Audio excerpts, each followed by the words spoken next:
कि छोटे मोटे ऐसे एटीट्यूड से ओवरऑल हम सुखी रह सकते हैं। जब अमेरिका में लाइट जाती है तब पता है वे लोग क्या करते हैं? He picks up the phone and calls the electric company, अरे ये लाइट क्यों गई, क्या हुआ? क्योंकि Americans are not used to such things. Japan में जब लाइट जाती है तब जापानीज क्या करता है? They are self working people, मेज ले आएगा, उस पर चढ़ जाएगा और फ्यूज ठीक करने लगेगा। They are self working people. और पता है इंडिया में जब लाइट जाती है तब क्या होता है?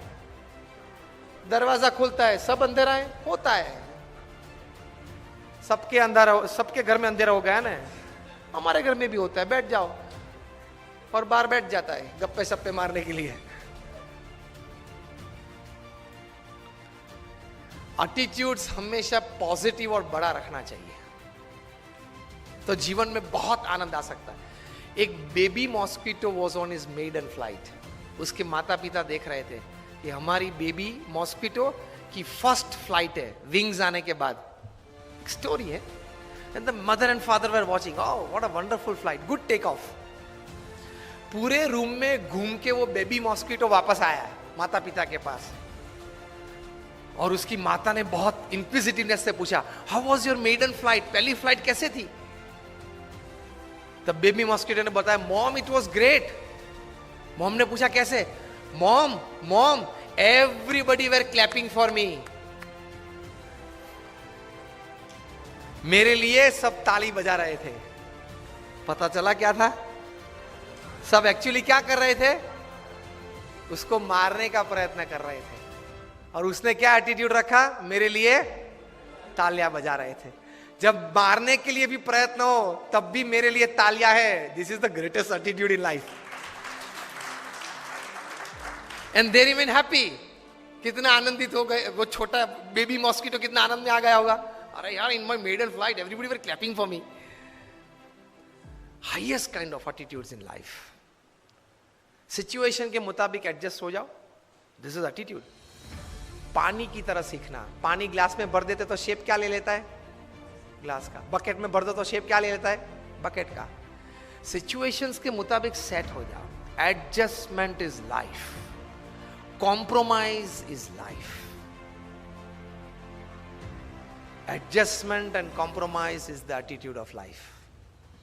सब मेरे हिसाब से ही चलना चाहिए। मुझे आपको प्रश्न पूछना है कि आपके घर में सब आपके हिसाब से चलता है? बिपिन राम जी, घर के 4 दीवार के अंदर, ऑफिस में तो कुछ भी चलता होगा, वहां तो बहुत कम चलता होगा।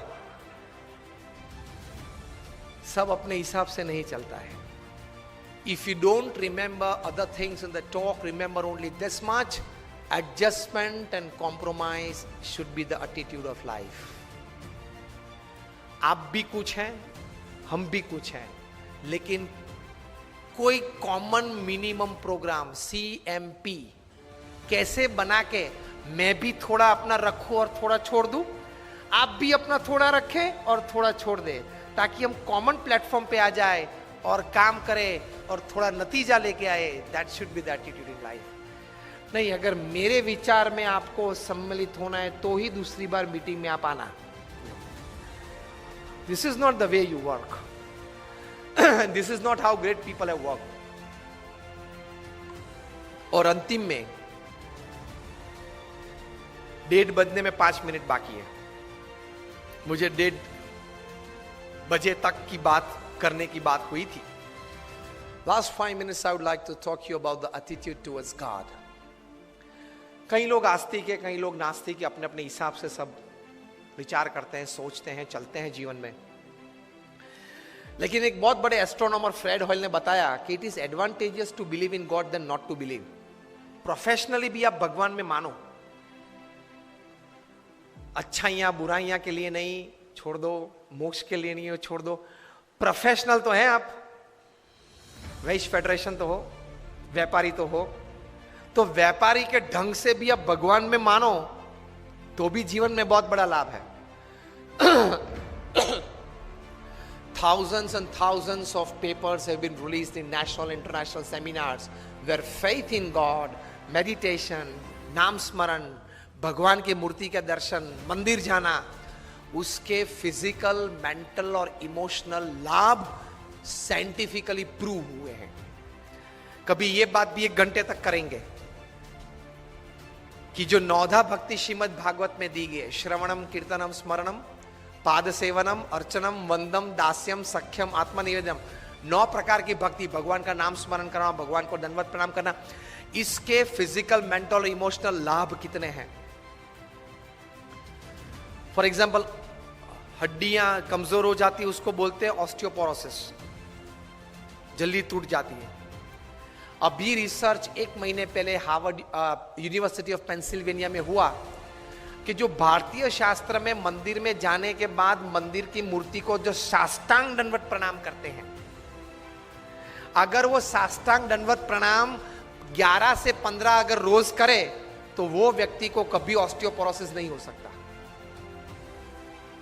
यूनिवर्सिटी ऑफ पेंसिल्वेनिया में।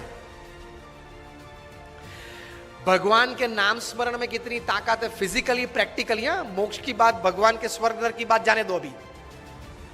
तो प्रोफेसर न्यूबर्ग ने यूनिवर्सिटी ऑफ पेंसिल्वेनिया रिसर्च किया, डिफरेंट एज ग्रुप्स के व्यक्तियों को बिठाया, 20 वीक्स का प्रोग्राम था, हर रोज 10 मिनट मेडिटेशन में, और जो भी भगवान के स्वरूप में वे मानते हो उस स्वरूप का ध्यान करके नाम स्मरण करना। एंड रिजल्ट में एमआरआई टेस्टिंग हुआ, माइंड मैपिंग हुआ, उसमें से प्रैक्टिकल साइंटिफिक रिजल्ट्स ये मिले कि जो छोटे बच्चे थे वो रेगुलर 10 मिनट रोज मेडिटेशन और भगवान का नाम स्मरण करते थे, उनकी मेमोरी पावर 15 to 25% बढ़ गई। जो किशोर अवस्था में थे, युवा अवस्था में थे, उनकी मेमोरी भी बढ़ गई और सेल्फ कॉन्फिडेंस भी बढ़ गया। जो मिडिल एज में थे, 35, 40, 45, 50 में, उनको जीवन में कॉन्फिडेंस बढ़ गया, और जो ओल्ड एज में थे उनको इमोशनल सपोर्ट बढ़ गया, इमोशनल स्ट्रेंथ बढ़ गई ये नाम स्मरण से। Practically advantage. तो जो बातें हमारे शास्त्र में महान ऋषि मुनियों ने लिखी है वो बात सही है। It is 100% right, absolutely right.